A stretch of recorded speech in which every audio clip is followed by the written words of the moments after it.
안녕하세요. 회의전의 중국어 공작실입니다. 꼭 썰로만 들어야 하는 최신 중국 연예 뉴스 시작해봅니다. 최근 장백지의 활동 복귀 매우 순조롭다고 합니다. 여전히 그녀가 아름답다는 내용이 실검순위에 오르고 있고요. 일거리도 점차 많아지고 있죠. 그녀 관련 썰 하나를 풀어보고자 합니다. 많은 분들이 아시겠지만 장백지는 어릴 때부터 진짜 이뻤는데요. 이혼 후에도 여러 명과 사귀었다고 합니다. 장백지는 외모보다는 성숙한 스타일인지 아닌지를 더 따진다고 하고요. 몇 년 전 자상가와 사귀었는데 하필 유부남이었다고 합니다. 그러나 본처가 남편을 별로 신경 쓰지 않아 장백지는 사귄 지 얼마 안 돼서 바로 임신했다고 하죠. 게다가 아들 임신이라 장백지는 자신이 그 남자와 결혼까지 갈 수 있을 거라고 여겼습니다. 그러나 그 남자는 결국 본처를 선택하고 장백지를 버리는데요. 어쩔 수 없이 그녀는 홀로 아이를 키우게 됩니다. 몇 년 후 또 다른 남자를 사귀게 되는데 이 사람과는 오래 갔다고 하고요.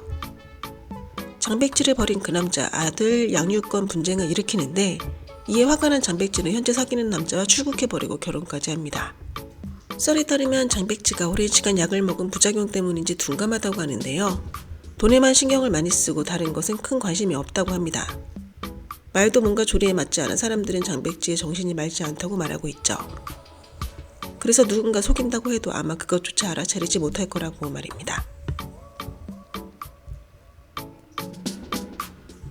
많은 네티즌들이 영웅지 방영은 어떻게 돼가는 거냐고 계속 묻고 있는데요. 아무래도 방영이 쉽지는 않아 보입니다. 성인도 거의 포기 수준이라고 하고요. 아직 출연료도 다 정산받지 못했다고 하네요. 출연료까지 포기라니 가장 큰 이유는 지뢰가 너무 많아서입니다. 우선 판권 문제가 있는데요. 드라마 제작자 측이 판권도 사지 않고 거의 표절 수준으로 원작 작품을 가져다 썼다고 합니다. 판권을 사지 않고 갖다 쓴 사실은 결국 저작권자에게 알려졌고 당연히 서로 저작권 다툼이 일어났죠. 그 후 등록 전에 촬영이 들어간 일이 발각되면서 팬들이 이를 신고했습니다. 더 큰 문제는 일이 이렇게 커졌음에도 드라마 제작자 측이 아직도 원작자에게 판권을 사지 않았다는 점인데요. 오히려 후반 편집 작업에 열을 올리고 있다고 합니다. 즉 최대한 원작 소설과 관계없도록 편집을 하고 있는 것인데요. 캐릭터 이름 바꾸기도 당연히 빼놓지 않았고요. 어쨌든 상황이 이렇게 되자 성희도 거의 반포기 상태고요. 여주였던 이일동 역시 마찬가지라고 합니다. 최근 이현이 티벳으로 여행 간 후 인증사진을 계속 올리고 있는데요. 그러자 네티즌들은 여자친구와 같이 간 건 아니냐는 의문을 보이고 있습니다. 하지만 이는 사실이 아니라고 하고요. 같이 일하는 팀 멤버들과 간 것이라고 합니다. 게다가 전부 남자로만 구성되어 있다고 하는데요. 직접 운전해서 가는 거라 여자들에겐 힘든 여행이 될 수 있어서인 듯 하죠. 전에 사귀던 왕홍 여친과는 이미 헤어졌다고 하는데요. 이현의 연애 유지 기간이 1, 2년 정도라 어쩌면 이별이 예정된 수순인 듯 보입니다. 게다가 대부분 결혼까지는 생각하지 않는 가볍게 유지하는 연애를 좋아하는 듯 싶고요. 이현은 삶의 퀄리티를 굉장히 중요시 여긴다고 합니다. 취미생활을 많이 갖고 있다고 하는데요. 등산이나 걷기 그리고 사진 촬영을 좋아한다고 하죠. 사실 이현은 성공에 대한 집착이 크지 않다고 합니다. 양조와 찍은 친해적 열애적 대성공 이후 한 걸음씩 천천히 나아가고 있습니다. 아마 인기를 높여줄 작품도 몇 개 놓쳤을 테죠. 아무래도 워라밸을 잘 지키는 배우 같습니다. 최근 안젤라 베이비의 모습이 잘 보이지 않자 일부 네티즌들은 이들이 아직 촬영 제한을 받고 있는 거냐고 의문을 나타내고 있습니다. 좋지 않은 과거를 가진 배우들도 잘만 작품을 찍고 있고 하물며 쇼트에도 출연하고 있다고 말이죠. 오직 그녀만 왜 제한을 받는 것이냐, 안젤라 베이비가 왜 잘 안 보이냐며 불만을 토로하고 있습니다. 사실 아무도 그녀를 제한하지 않고 있고요. 지금은 찍을 작품이 없어서 소식이 없는 것이라고 합니다. 가끔 직접 돈을 써서 인기 검색어에 자신의 이름을 올리는 정도만 하고 있다고 합니다. 존재감을 위해서 말이죠. 올해는 절대적으로 드라마 시장의 불황기였습니다. 통계에 따르면 올해 크랭크인한 웹드가 약 50편이었다고 하고요. 모두 플랫폼이나 소속사에서 가장 밀어주는 배우들끼리 나눠먹기식으로 캐스팅되었습니다. 그러니 안젤라 베이비는 말할 것도 없고요. 이 3선 배우들이 발해체에는 중국 연예계에서 찍을 작품이 없는 건 어떻게 보면 정상적인 일이죠. 쇼트는 말이죠. 현재 쇼트 시장도 상황이 그렇게 좋지 못합니다. 올해부터 쇼트 시장 이익이 크게 떨어지면서 배우 출연료도 덩달아 하락했고요. 찍을 작품이 없는 배우들도 이젠 더 이상 기다리지 못하고 웹드 시장으로 진출하고 있다고 합니다. 안젤라 베이비는 아직 최후의 저항 중인데요. 아직 방영되기 작품들이 있어 다시 한번 도약을 다짐하고 있습니다. 지금은 자신의 돈을 써가며 존재감만 과시하는 중이죠. 네티즌들이 엽제도감2의 방영 성적을 궁금해하고 있습니다. 실제로 방영 성적이 매우 좋다고 하고요. 하반기에 방영된 몇 편의 고장극보다 더 말이죠. 만약 영야성악과 엽제도감2와 우아이주연의 아시연경과 맞붙으면 전혀 적수가 못 될 정도라니 어느 정도인지 상상이 되실까 모르겠습니다. 단건차가 엽제도감류의 드라마로 성공을 거두고 있다고는 하나 아쉽게도 고장 로맨스로는 맥을 못 추고 있습니다. 현재 고장 로맨스 시장이 위축되어 있긴 하지만 화제성이나 인기를 위해서는 고장 로맨스로 성공을 거둬야 하기 때문이죠. 단건차는 성공의 집념이 굉장히 강한 배우라고 하는데요. 1년 내내 쉬지 않고 촬영 중입니다. 배우 데뷔 전에도 놀지 않고 항상 돈을 벌고 있었다고 하고요. 그래서 인기 배우로 오를 기회를 놓치지 않으려고 노력 중입니다. 단건차가 걱정이 좀 많다고 하는데요. 어느 날 갑자기 인기가 떨어질 수 있다는 위기감을 항상 마음에 품고 있다고 합니다. 그래서 매 작품에 임할 때마다 거의 목숨을 걸다시피 한다고 하네요. 이런 그인 연애할 시간도 전혀 없다고 하고요. 그동안 나온 그의 열애 사실은 거의 거짓 소문이라고 합니다. 촬영할 때도 항상 겸손한 자세로 성실히 임한다고 하고요. 키가 조금 작다는 점 외에는 단점 제로 배우입니다. 최근 조로사의 많은 팬들이 탈덕 중이라고 합니다. 이 중엔 오래된 팬도 포함되어 있다고 하는데요. 탈덕하는 가장 큰 이유는 그녀의 연기 계획에 불만을 품고 있기 때문이죠. 조로사도 자신의 연기 사업을 어떻게 할지 골머리를 앓고 있다고 합니다. 원래 그녀는 쉽게 인기를 얻을 수 있는 청춘 로맨스나 현대 고장 로맨스를 많이 찍었는데요. 점차 연기 스펙트럼을 넓히며 다양한 캐릭터를 연기하고 있습니다. 그러나 몇 편의 드라마가 생각보다 성적이 안 좋았고 원탑 여주 작품이었던 주례목막마저 성공을 거두지 못했는데요. 주례목막의 실패가 그녀에게 미친 영향이 굉장히 컸다고 합니다. 여전히 그녀에게 러브콜을 보내는 드라마들은 많으나 대부분 상대 배우가 나이가 좀 있다는 것이 문제입니다. 이번에도 그녀가 상승기에 있는 젊은 배우들이 아닌 다신 상승할 수 없는 배우들과 같이 드라마를 찍는 것에 불만을 품고 있습니다. 조로사 본인 역시 아저씨뻘 배우들이 아닌 젊은 신인 배우들과 찍고 싶어 한다는데요. 시장에서 허락하지 않으니 그녀 자신도 방법이 없다고. 장릉혁과 전희미의 신작 추곡이 최근 크랭크인에 들어갔습니다. 이 드라마는 빠른 진행 속도를 보이고 있는데요. 전희미가 여주로 캐스팅되고 크랭크인할 때까지 3개월도 안 걸렸다고 합니다. 그러나 진행 속도가 빠른 만큼 처리되지 않은 일도 있다고 하는데 바로 두 사람의 번위 문제입니다. 큰 문제는 주연 배우 둘 다 1번 자리를 원하는 것이죠. 전희미는 공동 1번 번위도 괜찮다고 했으나 장릉혁은 자신이 1번을 해야 한다는 의견을 고수하고 있습니다. 현재 겉보기에 공동 1번 번위로 해결된 듯 보이나 장릉혁은 공동 번위는 존재하지 않는다고 말했다고 하네요. 일본 네티즌들은 크랭크인 한지 얼마 안 됐는데 다투면 보기 안 좋지 않나 하는 반응이나 번위 싸움은 사실 더 격렬합니다. 겉으로는 서로 웃으면서 이야기하지만 말이죠. 전희미 입장에서는 공동 1번 번위도 사실 괜찮은데요. 최근 그녀는 대제작 드라마에만 출연하기 위해 애쓰고 있습니다. 그럼 그녀에게 공동 1번 번위도 좋은 것이죠. 어쨌든 드라마 제작진 측은 공동 1번 번위로 홍보할 예정이라고 합니다. 한 파파라치가 연예계의 한 커플이 재결합했다는 썰을 내보내자 그 커플이 누구인지 궁금해하는 네티즌들이 정말 많다고 합니다. 진유와 조례영, 황경희와 디리러바 그리고 백록과 장릉혁 커플 등이 가장 많이 거론되고 있는 중이죠. 백록과 장릉혁 커플은 올해 5월에 헤어졌다고 하는데요. 그 후 왕래가 없었다고 합니다. 얼마 전 둘이 같이 참여하는 행사가 있었다고 하는데 촬영이 끝나고 나서는 전혀 아는 척도 하지 않는 모습이 완전히 헤어진 것이 틀림없어 보였다고 합니다.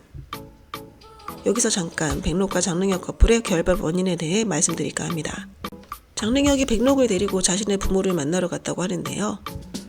장릉혁 부모가 백록의 가정 환경에 대해 그다지 만족 못했다고 합니다. 즉 백록이 평범한 월급쟁이 가족이라 자신들과 격이 맞지 않는다고 생각했다고 하죠. 백록은 부모와 관계가 각별하다고 하는데요. 특히 아버지의 직업에 대해 자랑스러워한다고 합니다. 이런 그녀에게 장릉혁 부모의 냉대는 아마 참을 수 없었을 겁니다. 결국 한바탕 다투고 나서 헤어졌다고 하네요. 궁금해서 개인적으로 장릉혁 부모님의 직업을 알아봤는데요. 부친은 부동산 회사 사장이고 모친은 체인 슈퍼마켓 한 곳을 운영하고 있다고 합니다. 실제로 장르격은 부유한 집안에서 자랐다고 하네요. 최근 류은영이 라이브 방송에서 다음과 같이 말했는데요. 누군가 본인을 골탕 먹이고 있다. 예를 들어 어떤 드라마가 이미 남주를 캐스팅했음에도 그 남주가 그다지 만족스럽지 않자 자신을 대체 배우로 삼고 있다. 그래서 자신을 욕먹게 하고 있다는 거죠. 그러자 네티즌들은 이 말이 사실이냐 아니냐에 큰 관심을 보였다는데요. 류은영의 말은 진짜 사실이라고 합니다. 류은영이 주연을 맡았던 두 편의 드라마 모두 평판이 그닥이었는데요. 1년간사는 화제성은 괜찮았으나 케미감이 좋지 못했고요. 주력 음악도 시청자들의 만족도가 낮았을 뿐 아니라 보이콧까지도 있었다고 하며 누군가는 류은영이 주연이라 난 안 봐 하는 경우도 있었다고 합니다. 류은영이 최근 라이브 방송에서 언급한 그 사건, 즉 남주를 이미 확정했으나 팬들이 번이 분량 등에 불만족해 제작진의 불만을 표시하려 하자 누군가 암암리에 원고를 내보냈는데요. 누구가 아니면 류은영으로 대체해라. 원래 류은영으로 정했는데 투자자가 싫다고 해서 누구로 남주가 바뀌었다. 대략 이런 내용입니다. 류은영 측에서 이 사실을 알고 크게 화를 냈다고 하는데요. 왜냐하면 류은영의 경우 그동안 커플 만들기가 잘 안돼서 올해에만 두 편의 드라마를 놓쳤다고 합니다. 이건 모두 네티즌들이 류은영은 여주들과 케미감이 없다고 비판했기 때문인데요. 실제로 드라마를 놓쳤으니 류은영이 화를 내는 것도 어찌 보면 당연한 것이죠. 네티즌들이 진효가 장인의 장례식에 진짜로 안 갔는지 그 후에 혹시 간 건 아닌지 궁금해하고 있는데요. 실제로 진효는 장인의 장례식에 끝까지 안 갔다고 합니다. 썰이 하나 있는데요. 진효와 진현이가 이혼을 한다 안 한다 시끄러운 것을 가족들도 잘 알고 있다고 합니다. 진효의 부모는 상황을 잘 알지 못하나 아들이 꼭 이혼해야겠다고 하자 아이의 충격을 최소화해서 이혼해라라고 반승낙 중이고요. 그러나 진현이 쪽은 직접 모두 진효를 비난하고 있다고 합니다. 진현이가 잘못한 것도 없는데 왜 꼭 이혼을 하려고 하느냐는 말이죠. 진효는 처가 쪽 친척들과 관계가 안 좋다고 하는데요. 평소에도 왕래가 없었고 심지어 진현이가 결혼 전에 했던 이상한 행동들을 진효에게 전부 숨겼다고 합니다. 최근 진현이 부친이 돌아가셨을 때 비록 진효는 직접 가진 않았으나 바로 화환을 보냈다고 하고요. 아마 장례식에 안 간 건 진현이 쪽 친척들을 보기 싫어서였을 거라는 예상이 많습니다. 진현이도 평소에 친정에 잘 안 갔다고 하는데요. 부친이 돌아가신 후에야 오랜만에 간 거란 이야기가 있습니다. 친정에서 만난 친구에게 진효는 냉혈한이다. 내가 몇 년 동안 이런 인간이랑 지냈다 등 진효에 대한 나쁜 얘기를 했다고 하네요. 구중자의 방영으로 남주인 이윤희에 대한 화제성이 괜찮습니다. 이후에 남주 제의도 무리 없이 많이 받을 듯 싶고요. 네티즌들은 이윤희가 모태솔로인지 아닌지 궁금해하고 있는데요. 모태솔로가 아니고 몇 번 사귄 적이 있다고 합니다. 왕아치와 마찬가지로 예전에 일반인 여친이 있었다고 하는데요. 대학 때부터 사귀기 시작해서 몇 년을 만났다고 하죠. 이윤희가 배우로 데뷔한 후 서로 다른 생활 패턴 때문에 결국 헤어졌다고 합니다. 데뷔 후 인지도 낮은 여자 연예인과 사귀었다고 하는데요. 이윤희가 계속 인기를 얻지 못하자 바람을 피우죠. 최근 이윤희가 인기를 얻기 시작하자 다시 찾아온 이 여자. 그러나 이윤희는 그녀를 무시합니다. 소속사에서는 이윤희의 연애를 반대하고 있고요. 겨우 조연에서 주연 위치로 올라왔는데 연애 때문에 망쳐서는 안 되기 때문입니다. 이윤희도 소속사에 협조적이라 잘 따르고 있다고 하네요. 최근 한 파파라치가 예전에 유혁비와 송승헌이 데이트하던 영상을 공개했다고 합니다. 선남선녀 커플이었는데 2년이나 열애하고도 이별이라니 아쉽다고도 덧붙였고요. 유혁비와 송승헌이 왜 이별했는지에 대한 썰이 있는데요. 잠깐 이야기해 보도록 하겠습니다. 유혁비와 송승헌은 공개 열애를 했습니다. 당시 영화 한 편을 같이 찍었고요. 대외적으로는 함께 작품을 하면서 감정이 생겨났다고 밝혔습니다. 그러나 재밌는 점은 두 사람이 열애한다는 소식을 공개한 후 함께 만남 횟수가 거의 없었다고 하는데요. 원거리 연애라 만남이 줄어들었고 심지어 이별 통보도 전화로 했다는 썰이 돌고 있는데 실제로 이는 사실이 아니랍니다. 두 사람은 애시당초 아예 사귀질 않았다고 하는데요. 아시겠지만 최근 배우들은 작품을 찍고 홍보를 위해 커플 만들기를 합니다. 즉 유혁비와 송승헌도 같은 맥락이었던 거죠. 당시 유혁비 배우 투자 자본과 송승헌 쪽 투자자 쪽이 손잡고 일부러 커플 만들기를 한 건데요. 당시 유혁비에게 들러부른 여자친구가 하나 있었다고 하는데 유혁비는 동성에게 전혀 관심이 없었고요. 그래서 이참에 송승헌과 가짜로 만나보자 이렇게 된 듯 합니다. 그래서 전화로 이별 통보를 했다. 있어도 받진 않는다고 하고요. 영화 홍보를 위해 사적으로 몇 번의 만남을 가졌고 이들의 가짜 연애도 영화 홍보에 별 도움이 되지 않자 2년 후에 자연스럽게 이별한 것이라고 합니다. 이신 관련 썰이 하나 돌고 있는데요. 이신과 전남친이 거의 결혼까지 갈 뻔했다. 신혼집까지 다 사놨다. 이런 내용입니다. 그러자 네티즌들은 전남친 찾기에 나섰는데요. 양양이나 샤오잔이냐 아니면 등년이냐 라고 말이죠. 모두 아니고요. 하지만 실제로 전남친이 존재했다고 합니다. 예전에 이신과 양양이 사귀었던 건 사실이나 굉장히 예전 일입니다. 이심의 첫사랑이 양양이었는데 아마 홍루몽 찍을 그 즈음이었다고 하네요. 등륜하고는 실제로 사귄 건 아니고 일부러 커플 만들기를 했었다고 하고요. 사적으로는 친한 관계라고 합니다. 샤오잔도 이신과 사귄 것은 아니고 단순한 친구 관계라고 하며 가끔 사적으로 만남을 가지는 정도라고 하네요. 샤오잔은 꽉 찬 스케줄 때문에 사적인 만남의 수도 매우 적다고 합니다. 김세가하고는 실제로 사귀었다고 하는데요. 김세가는 평소 조용히 생활하는 것으로 유명합니다. 다른 연예인들이 사생활을 SNS에 올려 공유하는 것을 좋아하는 것과는 달리 그런 것을 싫어한다고 하고요. 팬들은 그가 진정한 배우 아니냐며 치켜세우고 있죠. 어쨌든 김세가와 이심은 결별했고요. 이심이 오랜 시간 이별을 극복하지 못했다는 후일담이 있습니다.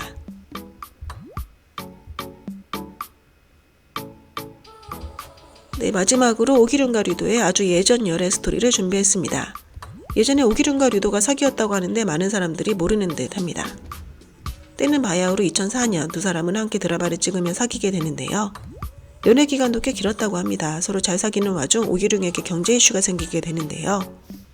당시 배우들의 수입은 지금만 못했습니다. 게다가 오기륜 부친이 큰 빚을 지게 되죠.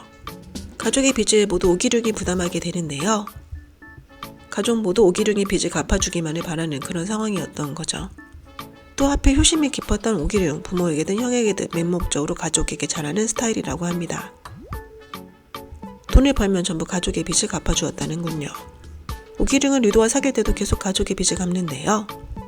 무서운 건 오기륜이 빚을 갚으면 또 빚이 생기고 갚으면 생기고 계속 이 일이 반복되면 빚이 또 불어나게 됩니다. 류도는 이 일이 반복되길 원하지 않았습니다. 결국 오기륜에게 최후 통첩을 하는데요. 만약 가족과 연을 끊지 않으면 우리에게 앞날이 없다. 결혼을 해도 가족이 짐이 될 거다라고 말이죠. 오기륜 역시 이 사실을 잘 알고 있었습니다. 그러나 방법이 없었죠. 뭘 잘못하든 가족이니 말이죠. 결국 두 사람은 헤어지게 되었다. 그런 내용입니다. 네, 오늘 준비한 내용은 여기까지입니다. 워먼 부젠부산